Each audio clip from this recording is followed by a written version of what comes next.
ഈ ചെടികളെ ഈ പൂവിനെയൊക്കെ നമ്മൾ എല്ലാ ദിവസവും നമ്മൾ പിള്ളേരെ നോക്കുന്ന പോലെ നോക്കണം. ഞാൻ രാവിലെ എണീറ്റ് വരുമ്പോഴേ ഒരു പൂവിലും വിരിഞ്ഞോ എന്ന് നോക്കിയാവും വരുന്നത്.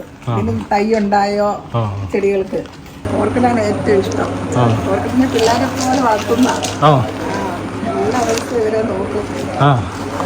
പിന്നെ ഓരോ മുട്ട വിരിയുന്നുണ്ടോ എന്നിങ്ങനെ രാവിലെ എണീറ്റ് വരുമ്പോഴേ നോക്കിക്കൊണ്ടിരിക്കും. ഓരോ മുട്ട നമ്മൾ കണ്ടേച്ചല്ലേ ഉറങ്ങാൻ പോകുന്നേ.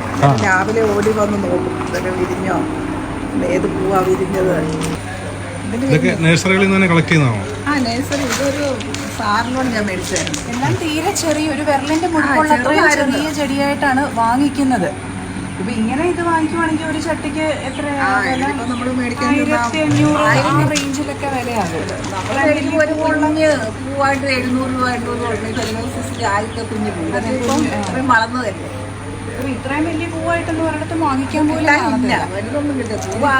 നോക്കുന്നതുകൊണ്ടാണ് 2, 3, 5 കൊല വരെയുള്ള പൂവുണ്ട്. ഈ വെള്ളയിൽ 5 കൊല ഒന്നിച്ചുണ്ടായി നിൽക്കുന്നത്.